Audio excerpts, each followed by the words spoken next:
I was asking people as this was populating if anybody got their vinyl. Rue was mentioning that that the hole in his Danzig Sings Elvis vinyl was too small to play on his turntable, which is absolutely unacceptable, I think. Warping's unacceptable too, but I mean, a playable record is still a small boon compared to having a hole too small for the turntable. I mean, that's just unacceptable in my opinion. And I hope the matter gets sorted. I too got my vinyl today, and I was saving it right here I was going to open it right here on the broadcast. I figured I would just do that. And I will talk about this as well. So, I bought my vinyl. I bought my vinyl from eBay, from a small record store called Shake It Records in Cincinnati. I didn't purposely seek out this record store. It just so happened that the way that eBay, that when I was purchasing it on eBay, that was where it took me.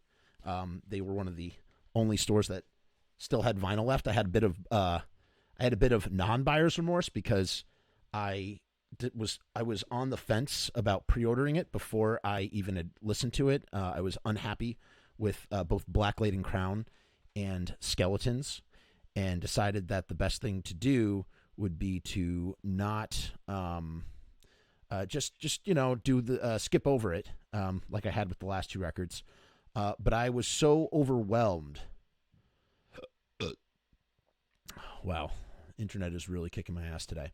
I was so overwhelmed with what I was hearing and how, I had such low expectations that I just felt that, I needed to own this record.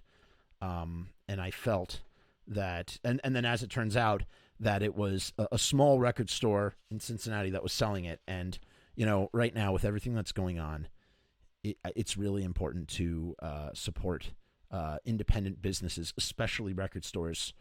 I could just imagine how much they're hurting right now. And, their bread and butter, I guess, is selling online. And so what better place to buy from than a record store? And so for that, I'm happy. And I don't know if I really don't know if they get what's the word I'm thinking of?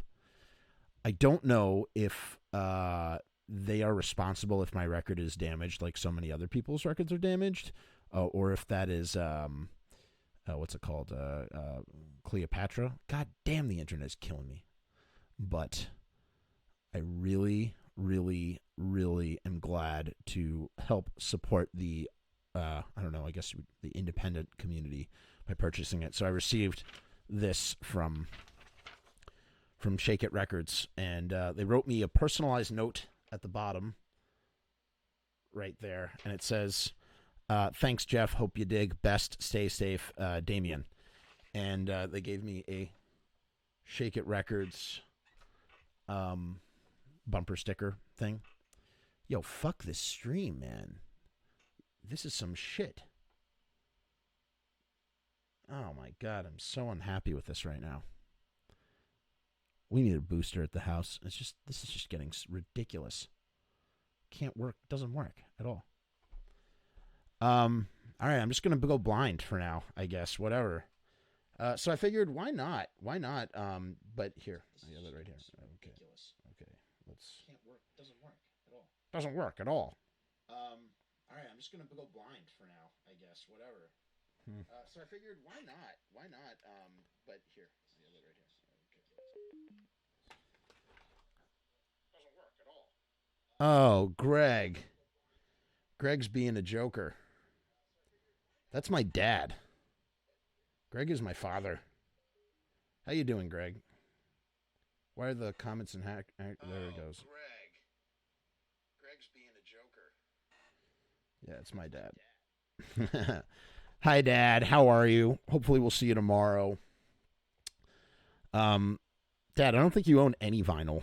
My dad didn't have any vinyl when I was growing up at all. But I will say this about my pop.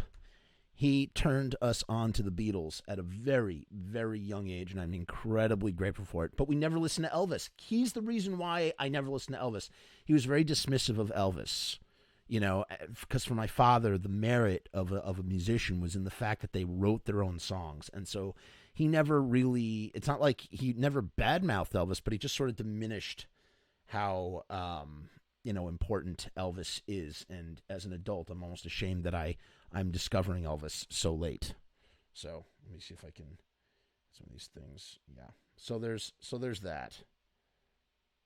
Boy, this is kicking my ass today. All right, let's open up this bad boy, shall we?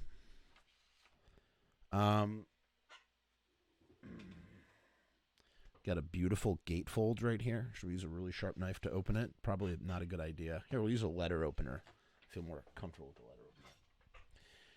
Yeah, so 1994, right around December for Hanukkah, although my dad termed it a Christmas gift, he went out and bought for my brother two albums on cassette. The first one was the Beatles' Red Album, affectionately known as the Red Album, but Beatles 1962 to 1966, and the second one was the White Album, both double cassette tape releases, and that was my introduction to the Beatles at 9 years old, and it changed my life, and I became fanatical about the Beatles. It was my first band.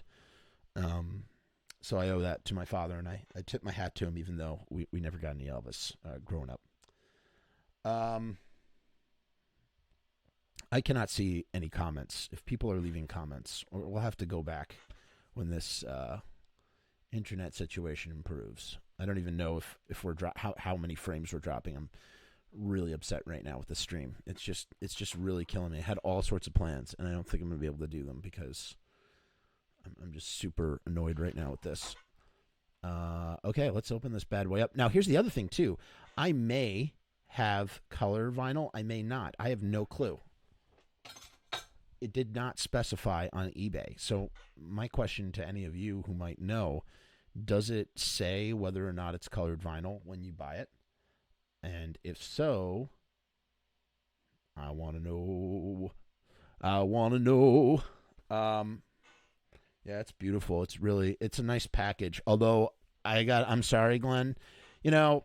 For a guy that was so artistically innovative with his stuff in the past, I feel like his recent albums. Well, not the album cover for Skeletons was pretty tight, pretty awesome.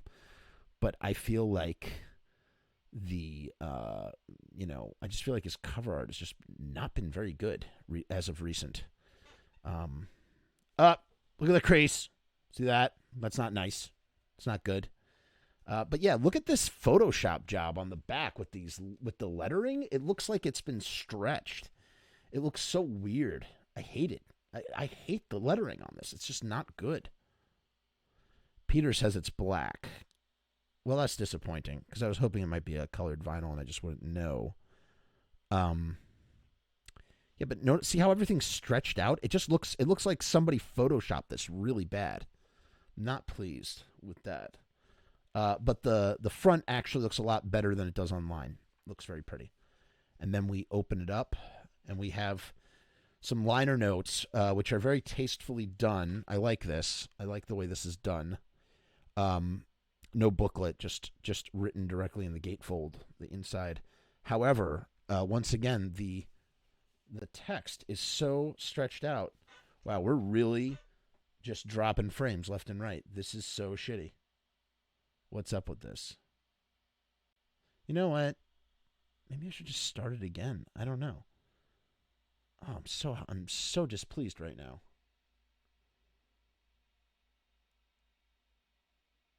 What a shitty stream.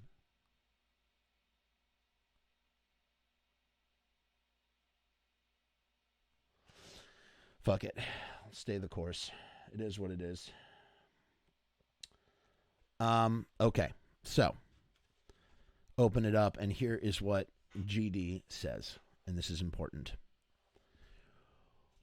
Should I read this like in Glenn Danzig's voice? I feel like that might be a necessary thing.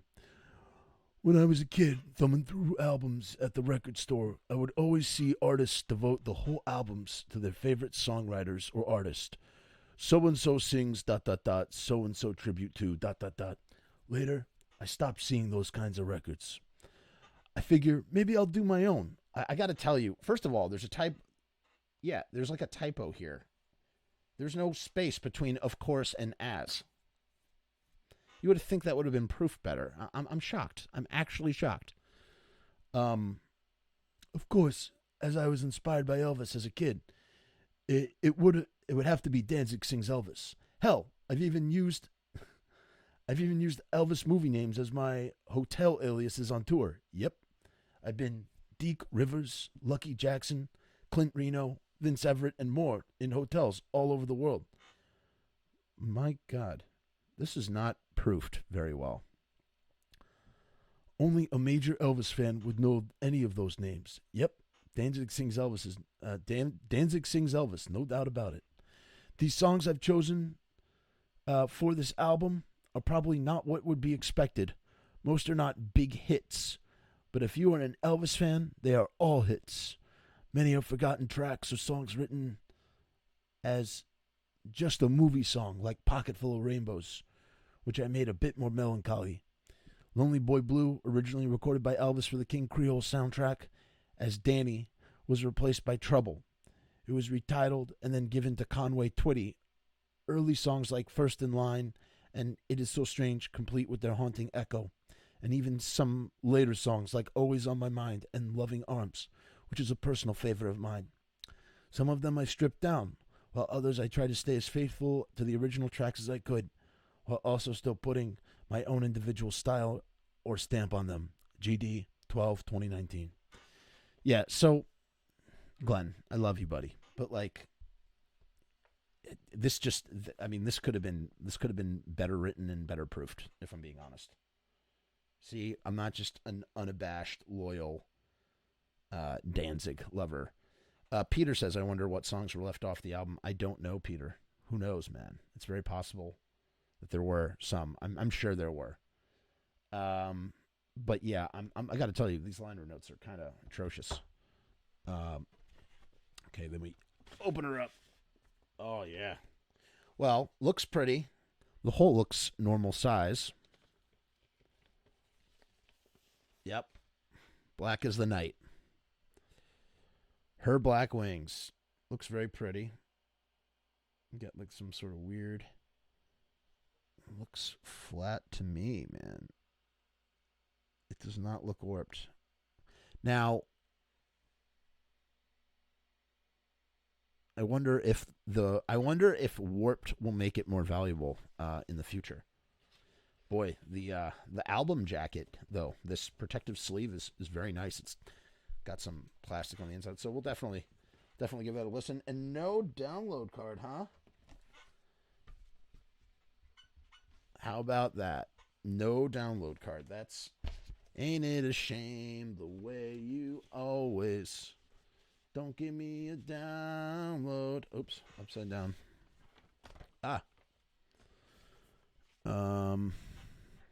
What a shit show today is. Today is a shit show. All right, so that is that, huh?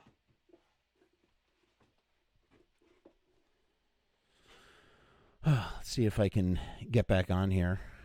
I doubt it. It's just not loading. Let's see if I can read some comments. That's what I really want to see. If it'll let me.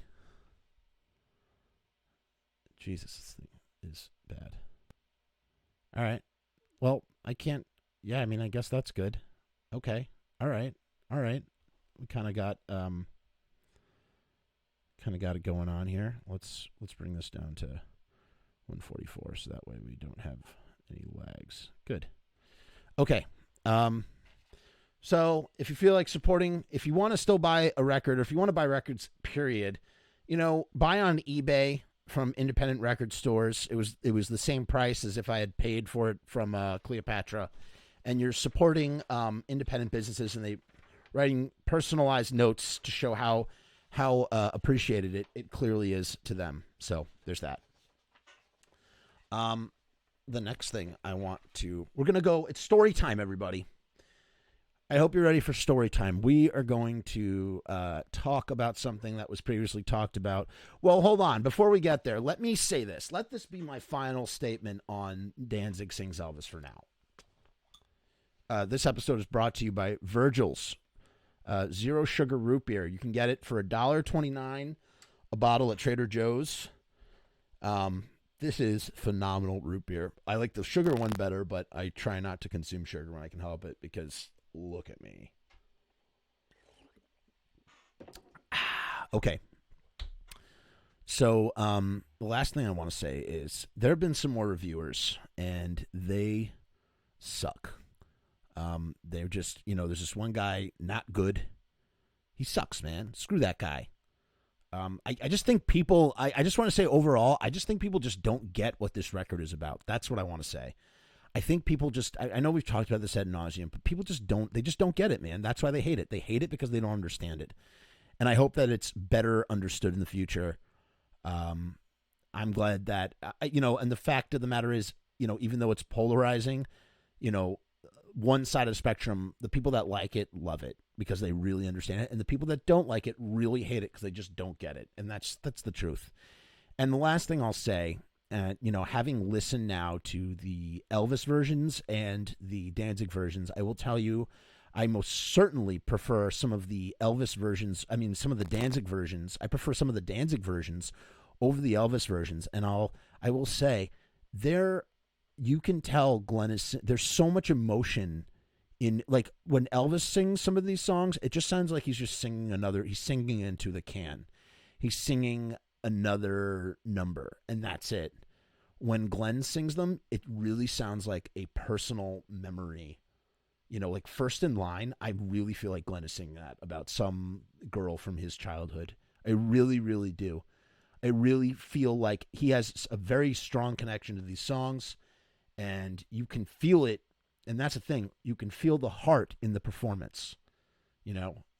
Everybody was sort of bullshitting, and just going about how he's out of tune and blah, blah, blah. And it's just like, man, since when is like singing about like being in tune or not? It's like look at all the vocalists out there that have horrible voices, but yet their voices are music to their listeners' ears. You know what I mean?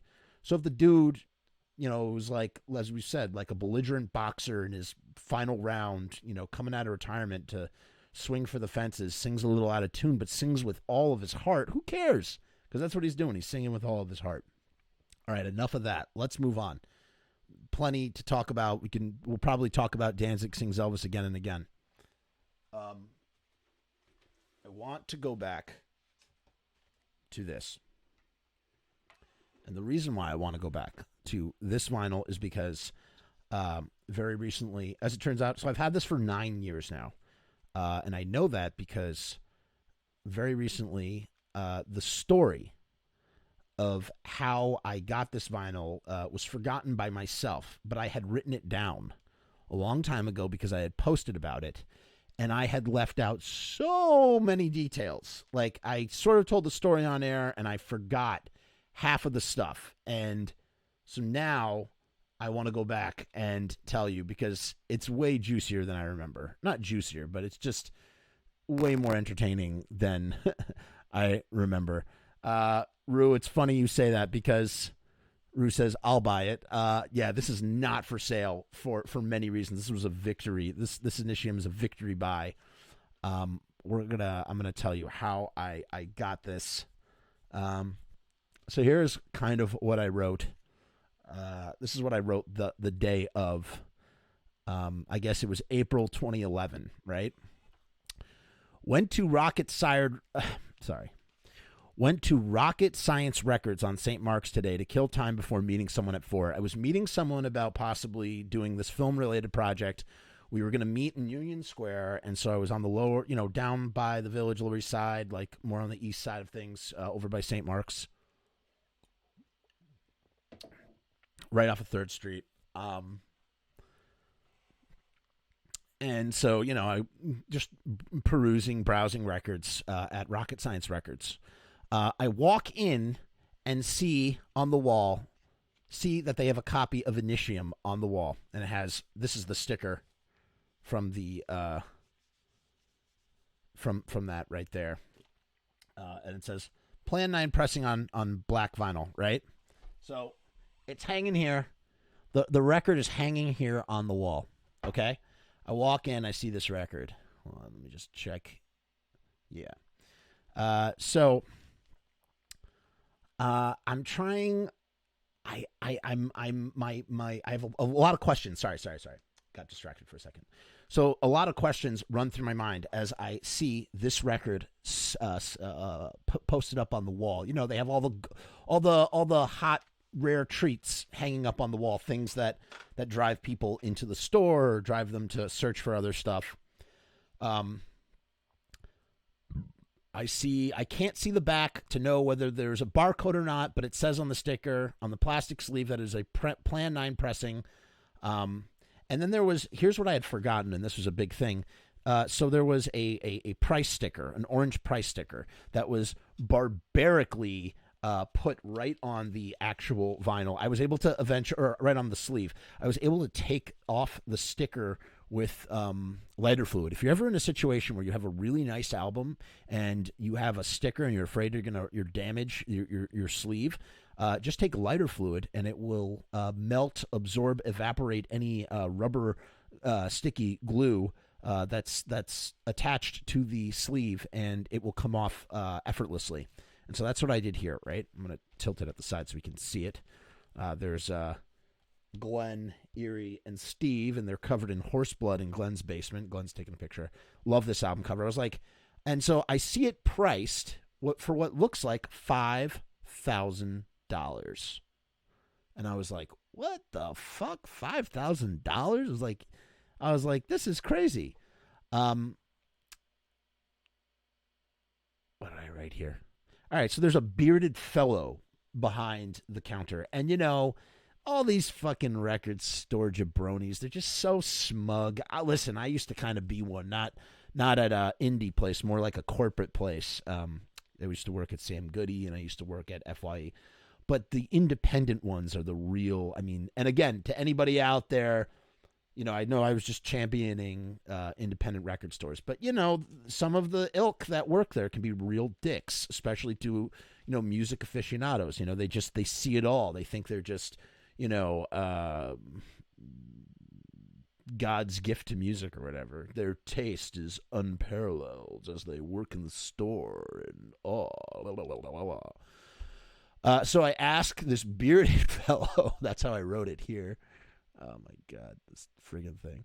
I asked the bearded fellow behind the counter if he was really selling it for $5,000, because, you know, it just says 5000, 3 zeros. I'm going, my God, $5,000 for this record? That's ridiculous.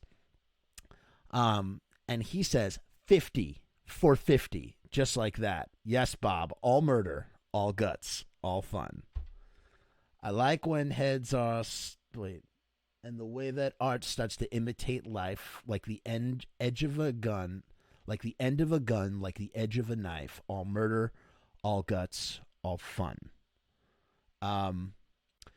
So he goes 50 for 50, kind of like that. I remember that very clearly now. It's amazing how you read something and it jogs your memory. So he's going 50 for 50.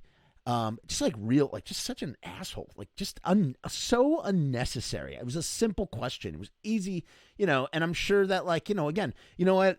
And 9 years on, you know, looking back, like maybe he was just having a really bad day, or maybe he was just a pretentious, you know, music record store, you know, plebeian that just was being a total dick, for no apparent reason. 'Cause they like to do that. It's like their lives are so, you know, they're musicians themselves, or they, you know, they know somebody in the business and it makes them like so superior to everybody else, or they got a chip on their shoulder because their girlfriend broke up with them because their band wasn't successful. Who fucking knows?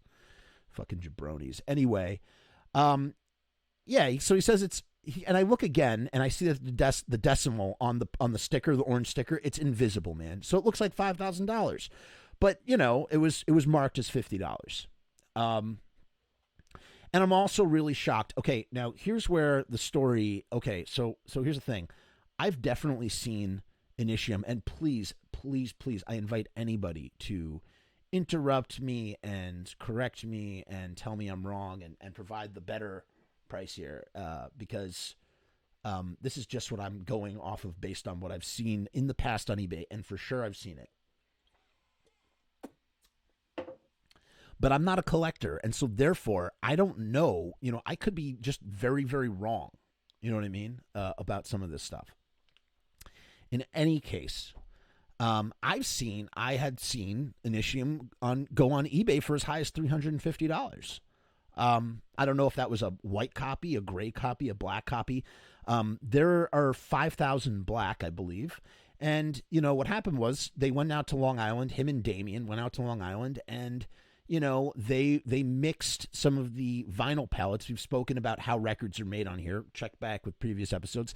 They mixed the vinyl pellets together, different colors, to create swirls. And that, in the collector's market, has skyrocketed in value. Like, people are always acquiring these pieces and then checking in the light to see what kind of mix they got. Or are there any streaks? Is there any black? Is there any purple? Is there any red?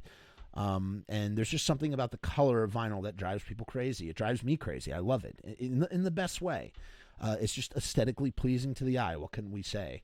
I have heard, though, that both picture discs and color vinyl do not sound as good as straight black vinyl. I don't know why that is. I don't know if it has something to do with the composition of the vinyl or how it holds or how it sonically holds, but that's what I've heard. So I've seen it go for $350, and at the time, this is in 2011, I just looked again and found one for $249 and another two for $50 or $60, but who knows if these are real. So at the time of writing this, after telling this guy that I'd seen it for $350 and posting about this later on after the story is over, apparently it was going for as high as $249. So this guy had criminally underpriced this record, at least by the eBay market standards, right? So I asked the bearded dude behind the counter a couple of questions. And, all right, so looking at it now, I'm sure if somebody came into the store and I was some pretentious D-bag, I probably would be obnoxious too, because I'm like too busy listening to the new Sonic Youth album to like answer this dude's questions about this band Samhain. Like, who cares, I ask him, are you sure it's an original pressing? Because, there's so many bootlegs out there, and, maybe that's why he has it priced at $50. Maybe it's not an original copy, and they're selling bootlegs for $50 and they're ripping people off and stuff. It's like, I just needed to know. I had to know more information. It was driving me bananas not being able to see behind the record. I asked, is it a bootleg? Are you sure it isn't? Wink, wink. I'm sure that pissed him off to no end. All legitimate questions a customer has the right to ask, especially regarding something as heavily bootlegged as Misfits Samhain vinyl. Something is just not right, as no one would have just would be selling a very rare and valuable record like that and have it just hanging on the wall in plain reach for $50. It just didn't add up on paper, especially if it's a Plan 9 pressing, which just really tickled me pink. I mean, this doesn't even say, there's no Caroline on the back or anything. I don't know. It's so the bearded guy is not very friendly at all. He is just, as I said, he's being, as I wrote at the time, he's being all types of typical standoffish, the typical standoffish record guy with the heard it all before type attitude, and clearly sees me as an annoying presence. And I mean, probably if I was him, I probably would think the same. But at the same time, and it's funny, it's like you think about like how desperate record stores are now for business and stuff, and it's like that attitude cannot be afforded in this day and age with all the competition, with everything that's going on. It's like, that's just like uncalled for. It really was. So his attitude was totally uncalled for, even if I was being an annoying little fuck, which I probably was. Um, it's his right. I said, well, I guess it's right. Maybe, I said back then, maybe he's having a bad day. But this is no way to talk to someone who's interested in making a $50 purchase in your store. And that, once again, that's very true. Even $50 purchase back in 2011 is a large purchase for a record store, in the sense of like, you think if someone's buying one album, so that's like that could be anywhere from 2 to 4 records or 2 to 4 CDs worth of purchasing for $50, right? And he's just being like a dick, like he doesn't need my business. Well, fuck him. Because I'll tell you, I don't think Rocket Records, sadly, I don't think they're in business anymore. Somebody prove me wrong, but I don't think they're in business anymore. As everything is slowly shut down on St. Mark's and slowly just become increasingly different. In a way, I wish it was still around, man. I'm like, it bums me out. I say here, Initium has like a ton of pressing. So how does this guy know which one it really is? So I mentioned that I've seen it go for as much as $350 on eBay, and he immediately dismisses me, going, "No, it doesn't." So that's where this story really becomes a standoff with this guy. I'm telling him, I'm going, bro, I have seen this record go for $350, and it's true. I've seen it go for $350 on eBay. You have this criminally underpriced, so it's either a bootleg or you just don't know what you have, and I desperately would like to know because I'd love to purchase it for $50. And he's telling me it doesn't go for this much, and it's just like, fuck you, bro. Like, honestly, like, screw you, man. Like, you just, like what the hell? So I asked to buy it, right? So I'm like, all right, $50. I'm going to buy this record. I love Samhain Initium. I want to own it. I've never seen a Samhain Initium in any store. You know what I mean? It's just, I had to own it. Even if it was a bootleg for $50, I just wanted to own it. I had to own it. I had to own it either for the story or I had to own it if it was real. It was important to me to buy this. So I asked to buy it, and he refuses. The guy says, nope, can't buy it. And I'm like, huh? He goes, it's on hold for someone. And I'm going, oh my God, this guy is being such a friggin' this guy's being such a D-bag. So I go, and then he says this. So I offered $10 more. So I say, all right, I'll take it for $60. He refuses. He says, I can't sell this to you for $60. And I've offered him $60, which is $10 more than what I previously had asked for, offered, whatever. And he says to me, he says, how would you feel if you put something on hold and I sold it to someone else? And at that point, I was just ready to give up on buying it, but still had to know if it was a first pressing. So I was ready to let it go. So I asked him, I said, do you mind if I just look at the back? He says, no, you can't look at the back. I don't want you can't touch the record. I said, do you mind if I take a picture? He said, so I can at least check when I get home. He goes, no, I don't like people taking pictures in my store. Okay. I go, okay, well, thanks. Have a good one. I leave. I walk out. But it's itching at me. It's like, I can't let this go. I need to own this record, or I need to find out. I don't need to own it. I just need to find out. And I'm dying to know. What pressing it is, if it's a bootleg, what the deal is, because it just seems like such a fishy story. Let me see here. So then I go to meet my friend Steve, this guy Steve. On the way to meeting Steve is when I decided that the guy was full of shit, and I wanted the record, whether it was a first pressing or a bootleg or whatever it was. So Steve and I are talking in Union Square, and I asked him if he'd do me a favor and buy this record for me. And he goes, yeah, sure, I'm happy to buy the record for you. So I show him what it looks like. I look it up online. I go, that's what I want. Go get that. He walks in, pretends to browse before going up to the counter, because I didn't want him to go straight for the record, because then the guy might know what's up with that.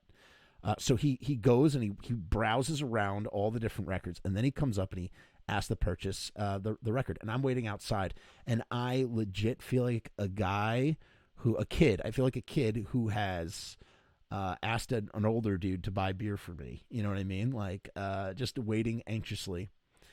So he buys the record. The guy sold it to him. The guy sold it to Steve, and I bet in his mind it was such a sweet, just a sweet thing for him to do. This guy had pleaded and offered $10 more for the record, blah blah blah blah blah blah blah, and he's like, ha ha ha, I'm selling this record to this other guy that wanted it so badly, in typical evil record store guy fashion. What a dick. So Steve hands off the record to me. I'd given him $50. He purchased it, and I hold it up in front of the big plate glass window, and I just go, "Fuck you, motherfucker!" I'm just like, haha, fuck you, I got it. I go home. I pop the record open. I take a look. I look at the matrix numbers, and it is indeed a first pressing on black vinyl of Samhain Initium. I show it to Steve Zing. Steve Zing says it's legit. I don't know how Steve could tell, but he said it was legit at the time. I said, "Steve, sign it, please." So he signed it. I asked him to draw if he could draw a little something. So he drew a little bat. So it's signed by Steve Zing. I still have to get it signed by the other guys, too. And it is one of my prized possessions, and I will never sell it ever unless I really, really have to, because it means so much to me. And I really need to get it framed and hung up somewhere. So, yeah, that is the Samhain story. Another thing, and here is where, oh, God, the stream is just blowing today. I'm trying to refresh this to see if I got, normally I could see comments and, oh, my fucking God.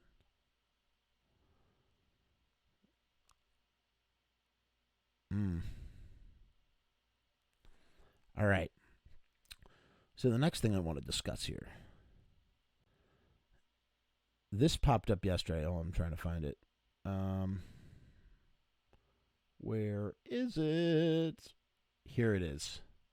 All right. So this is an interesting little tidbit, and we kind of discussed this online yesterday. So there's this company. It's called it's auctionsroyaltyexchange.com, right? And on sale for auction or on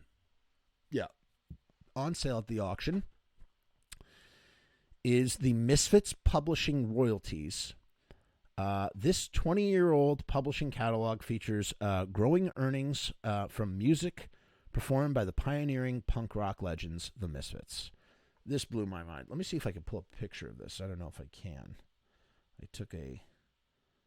Let's see what happens when I do that. No. I think we need another thing here. Image, add new source instead, add source. Let's find it. Let's see if we can find it. There it is. There she is. It's now higher, actually.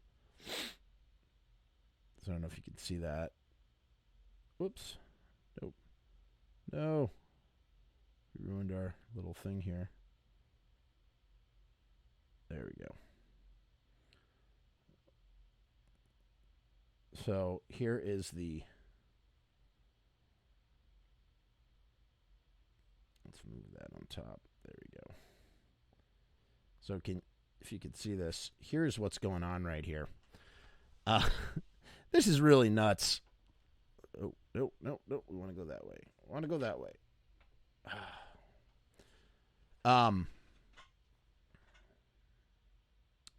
going on here? My Lord. What a shit show. So, look at this shit. Look at this. So, first thing I noticed here, my first thought in my head is Jerry Only is selling a fraction of the Misfits publishing royalties for the 95 New Fits, the New Fits albums. That's American Psycho, Famous Monsters, and Cuts from the Crypt. And I'm just going, like, this is bonkers. This is mind blowing. Like, why on earth would this dude want to be selling his royalties? Currently, it says it's says it's currently at $71,000 or $71,000, 70,000. Why can't I say that word? Why can't I say that number? $71,200. 71,200. I'm losing my mind. $71,200. It's currently going for $91,600. Whew. That is a lot of change. There's 2 days left to bid. Now, here's what's interesting. Notice that the Misfits, the way the Misfits font appears is a little bit different. It's not quite Famous Monsters of Filmland font, and there is no Crimson Ghost. It's just a weird generic skull. I wonder why that is. If it was Jerry that was the one that was selling these rights, these royalty publishing rights, it probably would have used the marks, you would think. But that is not what we are seeing here. It's so weird. I don't know. I don't know what that's about. So I did a little bit more digging, and it seems that is not the only thing that's up for auction here. Because I was wondering, is this Jerry? Is this like the beginning of the long road to the Misfits recording a new album or putting out a new thing? Like Glenn's like, Jerry, you have to get rid of the publishing rights for this other shit. Like, why would the band themselves possibly sell off a percentage of their rights? And, if they're only bringing in, let's see how much they were bringing in. So last 12 months, it was $12,277, right? So that's not, it's like $1,000 per month. So, I mean, it would take a really, so it'll be 91 months before someone recoups their money back if it holds to $1,000 per month, right? Like, is that even worth it? What's the point of owning these rights, apart from the fact that you'd want to start licensing the catalog? But I feel like the later catalog is not very, nobody really wants to license those songs. It just doesn't make any sense. So I don't think it's coming from Jerry, and I don't think it's Glenn insisting Jerry do that. I think this is the record company, and the reason why is because when you scroll down to the bottom, there are similar auctions. And that's what's crazy. So Slipknot and Simple Plan producer royalties are currently up for auction, and those are the last 12 months of those royalties are six figures. Rihanna's royalties for "Don't Stop the Music," $40,000 in the last 12 months, and that was purchased for $200,000. The Slipknot, $758,000.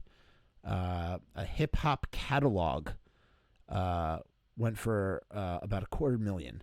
So it's like I think these are record store companies just like dying a slow death and doing anything they can to get money. Like the catalogs or get money for fractions. I mean, who knows how much of the rights that they're auctioning off. I don't think it would be the full rights, but it's like maybe these are slower moving catalogs and therefore not as valuable, and therefore they're sort of fractioning off the rights. When was the last time you heard a new Misfits song licensed? I mean, Glenn had Where Eagles Dare in a Sailor Jerry commercial. I wonder how much money he got for that. But yeah, I was shocked to see this, and I wonder if they're going to get sued by the record company. I wonder if Jerry is going to go after them for doing this. I wonder if it's even legal. They probably own it. They probably own. It's probably from their half of the rights. I don't know how that works, right? It says interests included songwriter, co-publisher, world. So it's like, wow, it's so crazy. And then the track list is, let's see what the track list is. Oh, it doesn't you have to create an account to see what the track listing is. But I guess it's the songs from American Psycho, Famous Monsters, and Cuts from the Crypt. But it says it's 21 years old. So I'm guessing that the catalog becomes complete from the last work that was put out, which would be Famous Monsters in 1999, right? and a collection of demos. Yeah, it's American Psycho, Famous Monsters, and a collection of demos and formerly unreleased tracks called Cuts from the Crypt. That is fascinating to me. I didn't even know that this was a business. Apparently, somebody messaged the drummer of the new Misfits, and he just gave them a thumbs up. But he probably doesn't know what's going on anyway, because he's that guy. Why can't I see this shit at all? Ain't it a shame? Yeah. So, yeah, mysteries, right? Those are mysteries. That is a mystery. Moving on here. So here is a very, very interesting little thing that I find interesting. Let me see if I can refresh this. Let's see here. Pulling this up real quick. Now, very recently there was a couple. All right, let's get rid of this actually now. I wonder. All right, let's try something. Let's try something new. Let's try something else here, shall we? Let's see what happens when I delete this. Can I? What if I want to get rid of that? Yep, I want to remove it. Okay, it's gone. Great. Now, let's see if I can do this. No, it's not going to let me. Where's this couple? There's this couple that was listening to the song Last Caress for the first time. They're a Christian couple. I guess they're, religious and whatnot, and they react to songs, and they do a thing where they react to like the cover version of a song and the original version of a song. Let's see if I can find it here. Last Caress reaction. They listen to the cover, and then they listen to the regular the original version reaction. Here it is. This is very interesting. Let's put it on mute, and let's see now. All right, now here's the real question. Can we pull this up? How cool would that be? I'm going to go for it, all right? Let's see if we can make this happen here. Not a media source, not a browser source. Here we go. Add source. Add source. No, we don't want Kill Bill. Kill Bill? Why is Kill Bill up here? Let's see what happens when we put that on instead.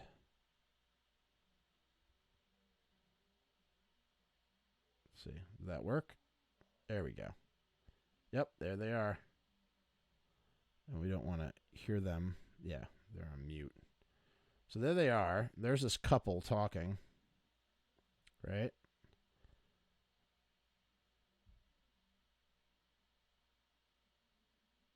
Oh, no. We want to see them. All right, so this couple is, like, talking about about the song, and it's just very interesting because they kind of are viewing the song.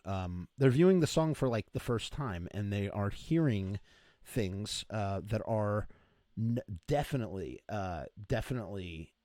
different from the way, say, maybe like fans of the band would hear these songs. And they're, you know what I'm trying to say? They're looking at Last Caress very objectively, and it's very interesting to hear them discuss this song in a very sort of objective kind of way. That's what I'm trying to say. Let's pull up the lyrics. So they were listening, right? And you can go find the video here. I'll put the video in the browser so you can actually listen for yourself. I'm not gonna keep this. It's probably destroying my bandwidth, which sucks. No, you don't want that link. Actually, that link is not a good link. I'll put this right here. Boy, I can tell I'm dropping a lot of frames. It does not make me a happy guy. All right, so let's get rid of that browser source now that we pulled that up. Okay. And now we're looking for Last Caress lyrics. So let's see if I can get the full Monty here. There we go. This will be interesting. Let's open up a new image. Not my best work tonight. I'm not gonna lie. Definitely had better broadcasts than this. All right, here we go. I'm trying my best here, though. All right, so there are the lyrics to Last Caress. It's not bad production value, though. All right, so. No! That's not good. We don't want to take away the scenery. The scenery. I got something to say. I fed a baby today. Jerry.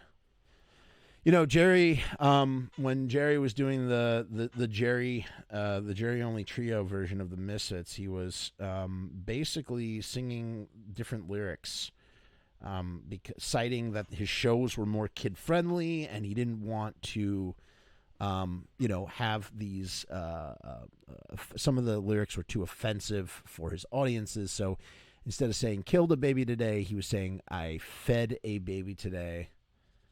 Interestingly enough, I don't know if that's interesting per se. Let's see. Oh my God, this is atrocious.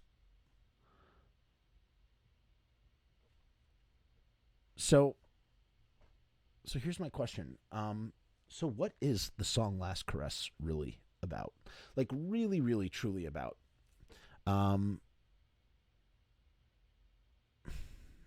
All right, let's try this again. So, what is the song Last Caress really, truly about? That's what I want to know. I got something to say. I killed your baby today, and it doesn't matter much to me as long as it's dead. Well, I got something to say. I raped your mother today, and it doesn't matter much to me as long as she's spread. Sweet, lovely death, I am waiting for your breath. Come, sweet death, one last caress. Well, I got something to say. Yeah, it's the same thing. Blah, blah, blah, blah, blah, blah. So Glenn is writing about raping women and killing babies, not just women, mothers, and killing babies. And he's talking about sweet, lovely death. And this is what interested me about this couple analyzing Last Caress. You know, they're asking, is this death personified as a person, as a thing, as an entity, or is it death the concept, or is it death as it's been anthropomorphized? I don't know. I can't pronounce that word. So is death like death with the cloak and the scythe, you know? Russell says, it always seemed like about abortion. I don't know, man. I don't know. I think two things. One, is it about a killer who is treating himself as death personified, committing these horrible acts? You know, because death, to get a little philosophical here, death doesn't discriminate against babies or mothers. Everybody is game when death is involved. So it's like, I mean, it really seems like Glenn's making this statement about death or welcoming death. And that's what this couple was just kind of going on about. And they looked past the offensiveness of the lyric, which is obviously punk rock shock value, you know, as the song was probably written in 78. No, it was written as early as 1977 because it was performed at the Third live show. So with both Manny and Franche Coma playing in the band, performed this song. So it doesn't matter much to me as long as it's dead.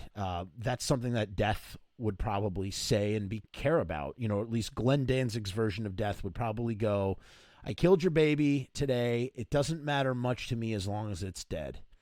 But then it switches. It switches to someone saying, well, I got something to say.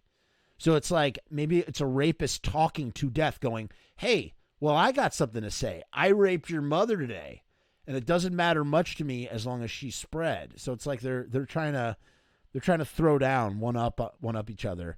And then there's like it's like an invocation. Sweet lovely death, I am waiting for your breath. Come sweet death, one last caress. So here's another question. So is it here it is. It's a killer who's killing babies and raping mothers and then invoking the death itself. He's waiting for death's breath, right? Like waiting for death to come. Come sweet death, one last caress, because death touches you and you die and you go to hell and you go to whatever, the afterworld, that whatever you believe in, right?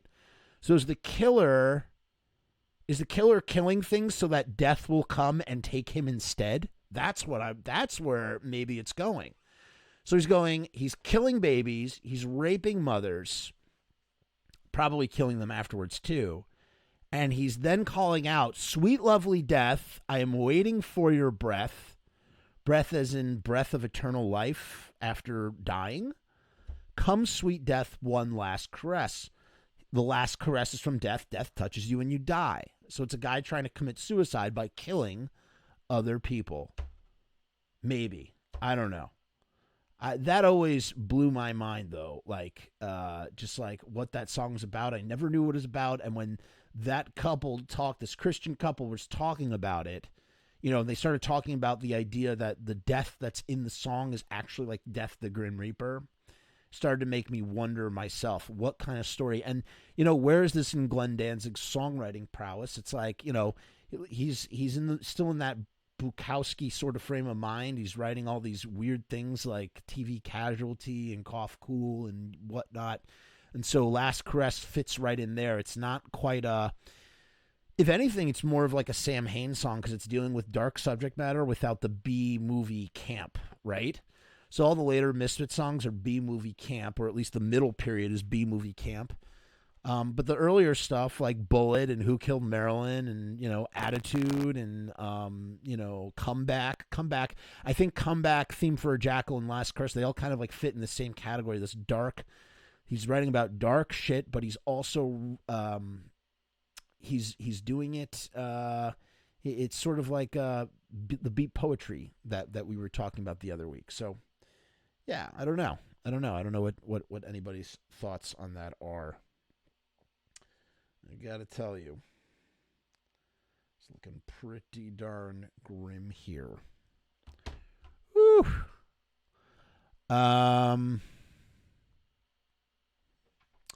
So yeah, there is that. And I gotta tell you, this is really frustrating that my connection is so bad. I don't know about you on the other end, but I cannot. This keeps dropping frames on me. I can't imagine that it's good, and I'm trying to debate whether it's even worth to continue on this week. Maybe I should put a cap in it for next week. Let me see. I'm not particularly happy with the... nothing's loading on my page. I can't see shit. And it doesn't work if you can't see what you... Oh, my God. It keeps telling me it's dropping frames. Can anybody see or hear me right now? Yeah, 15%. Just keeps happening over and over again. I'm not a happy camper. I am excited to play my Danzig Sings Elvis vinyl, though. That would be good. Come on! Okay, Russell says it sounds fine here. That's good. Jesus. Jeebus Christ. Yeah, no, I'm not seeing anything pop up. What the fuck?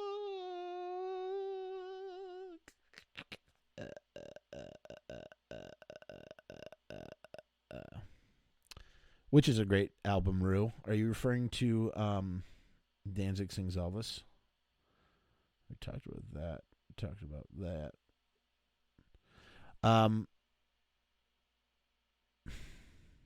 No. My God, I can't see anything. All right, this is not working. I'm gonna call it. I'm gonna bag it. All right, I'm gonna bag it this week. I'm having some serious connection problems on my end. I don't know what is going on with this thing, but it's really, really irking me bad. So let me get rid of this. See if I can get this better. Yeah, no.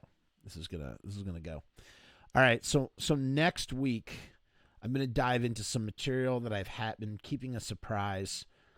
There's this gentleman who has written this essay, how he calls it. It's an essay about his relationship with Glenn Danzig. It's in 5 parts. It's fascinating to read, and we're going to save it for next week. I'm going to push that, okay? And hopefully we will get our booster by next week, and this won't be such an issue, and I'll be able to see everything in real time. Because I find this really, really frustrating. And I keep dropping frames here. It's just annoying as fuck. Maybe I'll do a movie later broadcast. All right, people. Until next time.